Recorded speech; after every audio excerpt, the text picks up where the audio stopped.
have you with us. Thank you for being willing to do that. Welcome, everybody. Happy New Year to everyone. Hope you had a great holiday. Um, we only have one item today. I have a couple of other things to mention, but we only have one item on our agenda. And it is a piece of legislation that Ben Kallos actually, I understand, I've been told that Ben Kallos put forward. And it is about putting cameras on, as I understand it, Lucy, and you can correct me. I have not been debriefed. I just received the legislation exactly the same way the rest of you have. I have not heard from any of the sponsors. So I am assessing this for myself based on what I'm reading. And what it looks like to me is a recommendation to have a camera placed on school buses in a way that it doesn't violate the privacy laws and the standards for photographing children, more to catch vehicles that are violating the school bus stop rules, i.e. passing the school bus when they shouldn't, doing all the things you're not supposed to do around a school bus. And apparently there's a lot of violations putting our kids at risk. And so this is looks like a recommendation for installing these cameras. I'm a bit confused, and I don't know if the rest of you are, especially with item F, 3F, about the payment to a school district. It says that the city will be providing this equipment, so I'm not sure, and Lucy, let us know if you have any more information on this, what they mean by 3F. Obviously, funding of this initiative is going to be, important, because if they can't provide them across the city, then there's no point in even doing this. And we found that three things this year thus far. Kathy Hochul's, class size reduction idea, great idea, no money.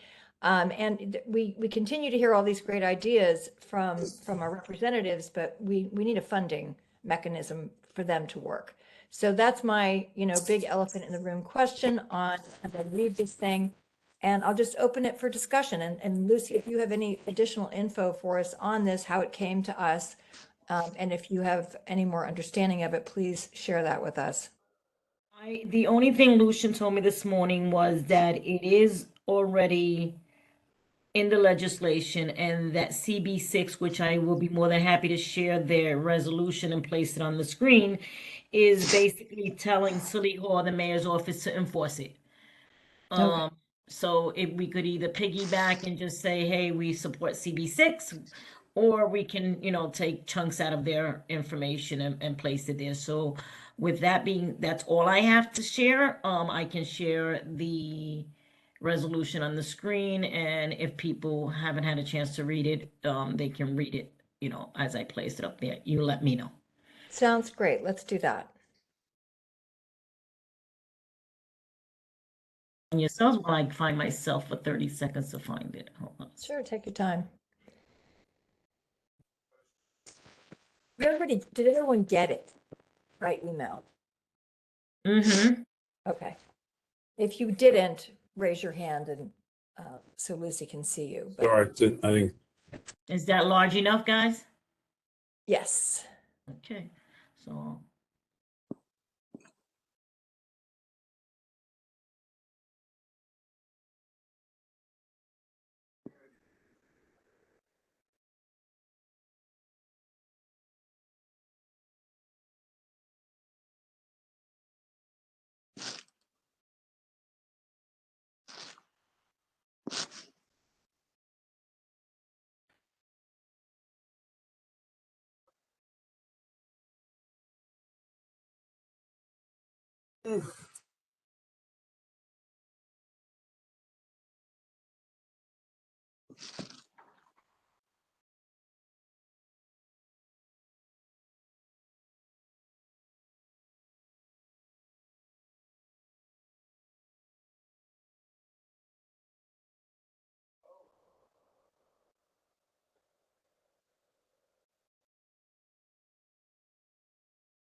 We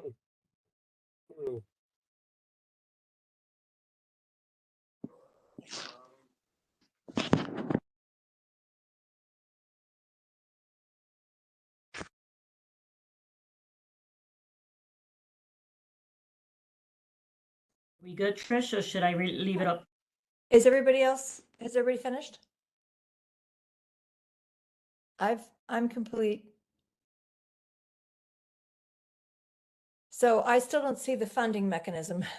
I don't see who's paying for it. I don't see what budget that's coming out of it. That's the only thing I would say in addition to it is to establish, I would move to make a resolution in support of CB6's resolution.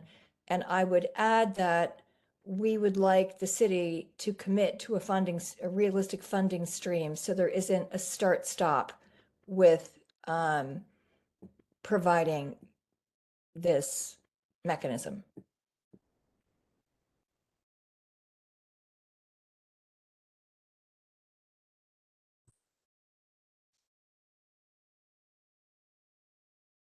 Anyone else? Betty? Well, maybe I overlooked something, but it appears at the beginning, they talk about the law is for a pilot project. So it's not an ongoing project. I mean, it might eventually be, but the fact is it's to test out the theory of does it work or anything else. So to ask for ongoing funding is a little bit tricky because the law is about a pilot. It's not about a permanent program. I agree, but we just have such a history with the city. No, I And, agree. I think they you were know- very sloppy in the wording that was used in that resolution. So just beware of that. Yes. And I don't like throwing good money after bad. And I think that for me, if they're going to go to the trouble of doing a pilot, I would, for one, as a taxpayer, like to know what bucket this is coming out of and what their plan is if the pilot works. I think it's okay to look down the road, but I'm happy to hear from the rest of you. Sorry. if we don't. Anyone else? Nobody?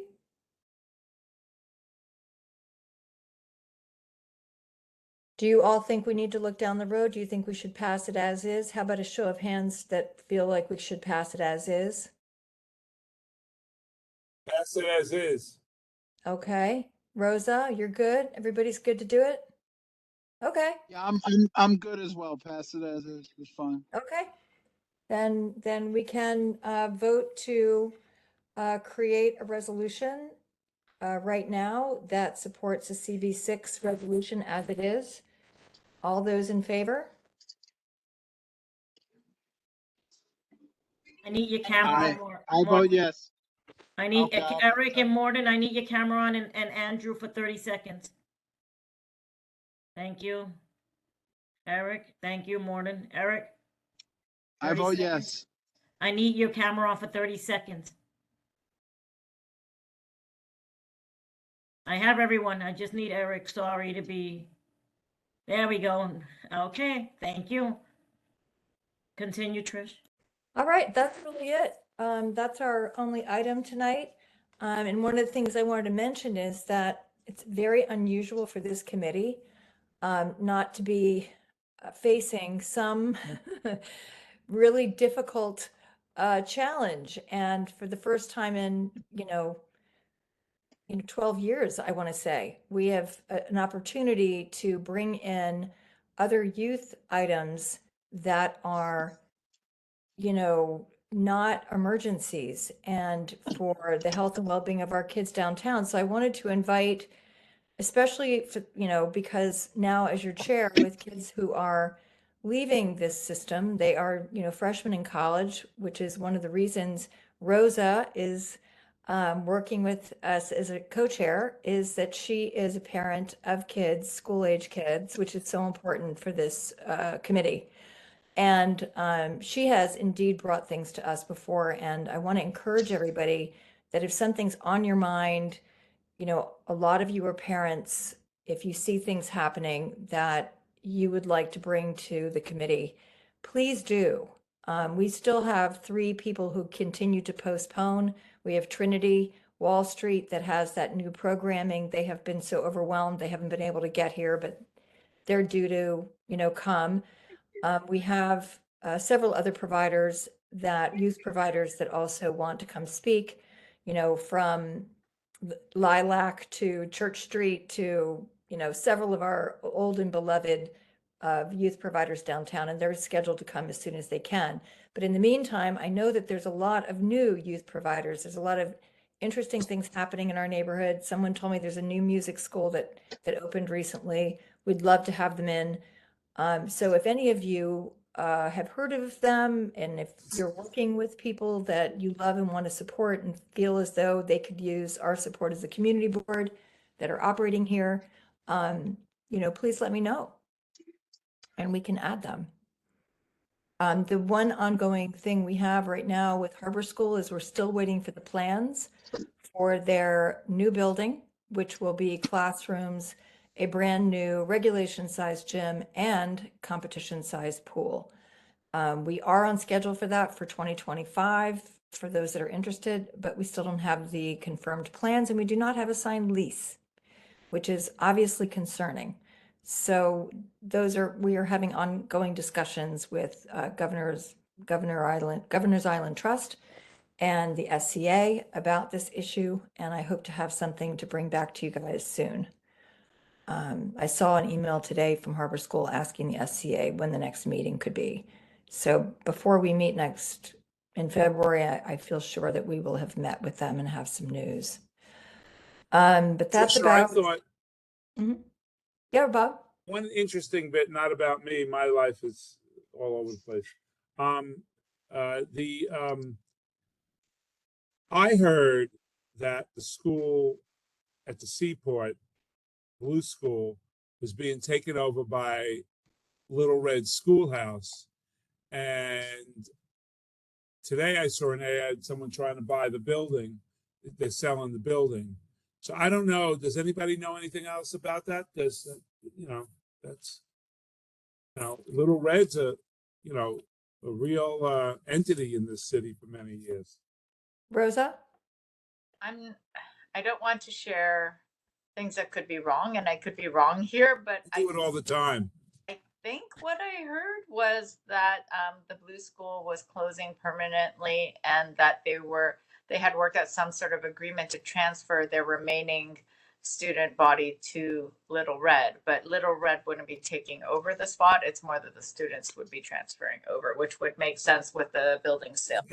I'm sorry, they would not be taking over the space. No, that was, well, I mean, I think. Oh, I the got, location okay, I is was part of the misunderstood. difficulty, right, with. Sorry? I think the location is part of the difficulty which prompted their closure along with COVID. So, I see. So so the building is up for sale. well, that I don't know, but it would Yeah. make sense. If anyone wants to give me $30 million, I'll start a community center there. As soon as we all hit the lotto this evening. Yeah. Hearing that that's for sale, that should be something that we all jump on for exactly that purpose. We now have 2 potential locations for an East Side Community Center, and we really need to advocate for that.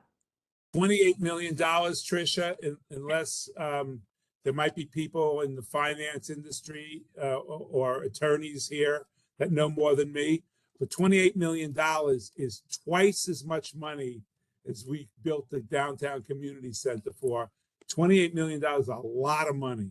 Well, I'm not sure they'll get it because the commercial rents downtown have dropped so significantly. Condé Nast just let go of an entire floor at One World Trade. And when I heard the rent, I almost fell over. It's so cheap. Yeah. So I don't know. You never know. They You never want know it. until you ask. They want it. So That used maybe to we be can- owned by Trinity Church. That building was developed by Trinity Church, and they sold it to the Blue School. What if any recreational facilities does that space have? very little. None. But you know what? I'm going to poke my head around and see what I can find out.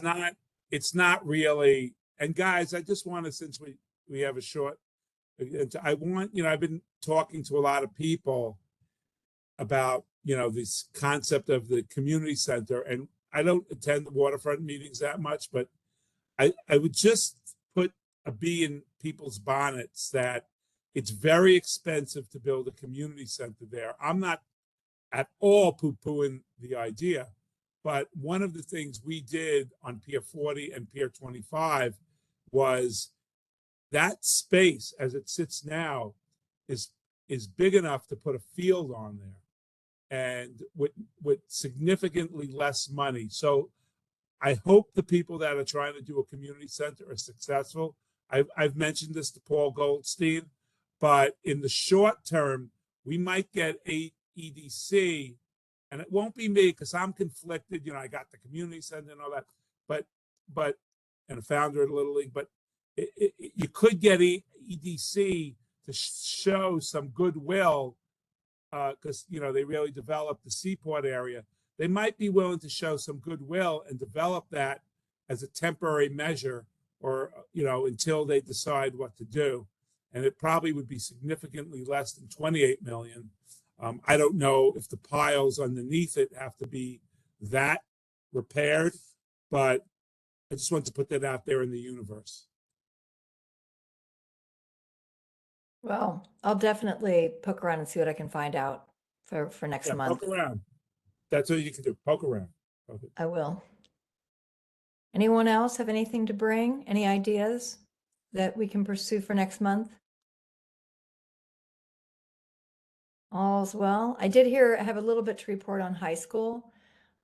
Despite what the DOE came out with in terms of the statistics for how many got their first choices and got any of their 12 choices, it's pretty similar to what it was last year, which is incredibly disappointing. And they, as you know, we passed a resolution that they need to spend much more time with outreach to families to do more high school fairs. They need to support schools that need support. They need to really engage parents before just sending a child to schools that are not on their list. Some of our families embraced those schools that were not on their list, and some of them are very happy. That some of the families that were sent to Richard Green are very happy there. But a lot have left the system. I recently was at a dinner actually with 10 sets of parents that were all public school parents 2 years ago. And every single one of them is now a private school parent. Oh, yeah. Every single one. And they left at the middle school and high school level because they did not have confidence in the system. And a lot of these people assumed that they were so wealthy that they could afford either and just took advantage of great free schools. And that is not the case with half of these people. So it created tremendous hardship in a few of them, actually. So I would want to report that to our group here. I've been thinking about since that day, which was about 3 weeks ago, about what we might do in terms of creating another resolution or further action. I think a lot of this damage has already been done. Very concerning. And, while there has been some success in getting people on board with schools not on their radar, there's been a lot of failure, as we expected there might be. So that's something else I'm thinking of putting on next month's agenda. And if anybody has any information, experience with that they'd like to share, if you could just send an email and let me know.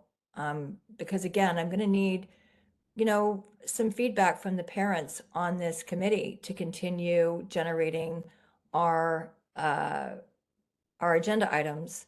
And so I'm counting on you all to bring anything you hear and experience forward, so that we can make sure that we don't miss things.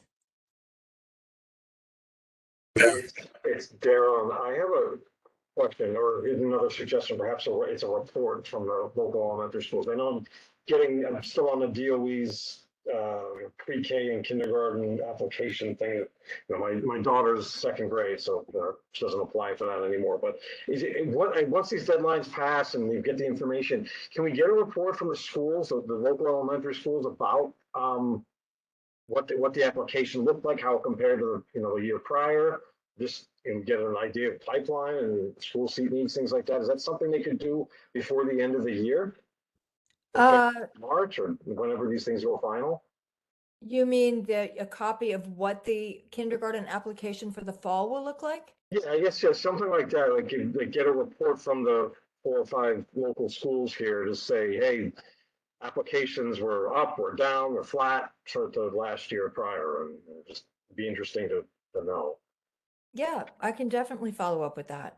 Yeah, From what I understand, there is no problem with overcrowding. In fact, a couple of them are under enrolled. That's what the recent news is. And I think, a lot of this has to do with not only the economy, but the lack of trust. I Yeah. think they're much less likely to start here if they're not going to go all the way through.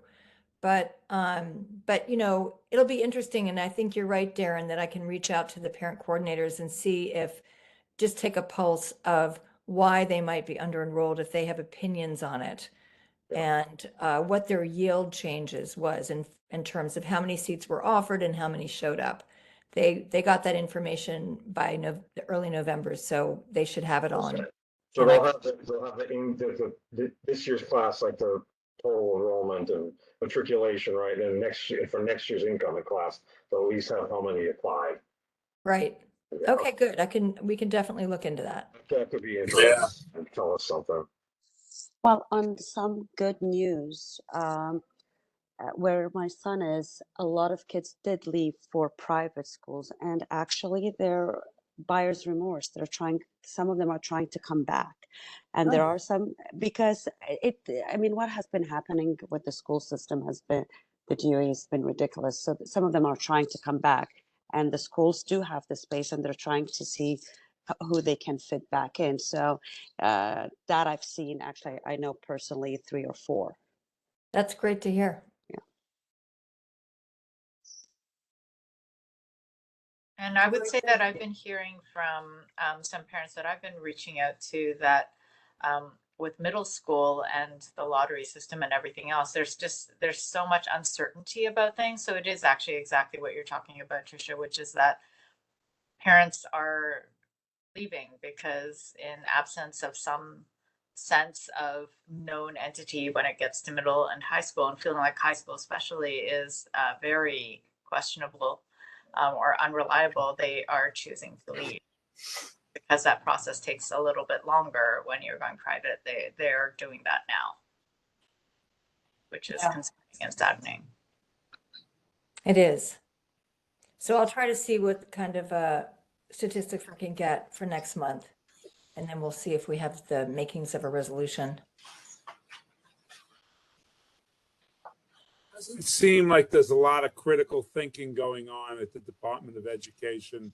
I saw an article in the paper, I think it was the Times, about a huge exodus of staff in one particular department that they thought was just not being managed well. And this ties into management on some level. It also ties into people leaving the city and that expectation that, they're going to set down roots here, but they might want to leave. But the management of the Department of Education, all you got to do is look in front of PS 234 and see the School Construction Authority's 3-year plan of how they're repointing a building that probably have been repointed in 3 weeks in the private sector. But anyway, that's my rambling. DOE, which we've been dealing with, Tricia's been dealing with for years and years and years and years. Well, we've been trying to get that audit together for the SCA. I mean, it really is outrageous, the amount of money that's being spent on school building. It's no wonder they don't have any, is because, the amount that they spend is higher than the very highest luxury square footage price. Yes. Luxury condominiums in New York City. And that is ridiculous. And there's never an explanation. It's always years late and 10 times more expensive than it's charted to be. And, that's our money as taxpayers. And if they run out of money and can't provide for our kids with disabilities, and they run out of money and can't build new schools, and run out of money and can't fix air conditioning systems and lead-based paint and all these other things, because of the mismanagement of these budgets, then, you know, we have a right to step forward and, you know, audit that system. We just need the help of the controller, and, you know, that's complicated. But Chris Marte is aware of this, and I am going to push forward on it. It's just going to take some doing. But it's a problem. You know, Trinity Place School, way too expensive. Harbor School, outrageous. This new plan that they have. I mean, it just is too much money. It shouldn't cost $900 a square foot to build a school. And so we do have to dig down on this and find out, you know, why this is happening. And address the class size issue, which, you know, every single year that survey for the 20 years I've been involved, the number one request from parents, the number one complaint is class sizes. And yet, and year by year, they send out this survey, and year to year, they do nothing about class sizes. So, I mean, there's just these systemic problems within this system that you just have to get one at a time. But I think this one with the lottery is more immediate. And we have passed resolutions on this in the past, but we may still have room to do another one in the future. So, but thanks for sharing that, Sarah. That was interesting news. Anybody else?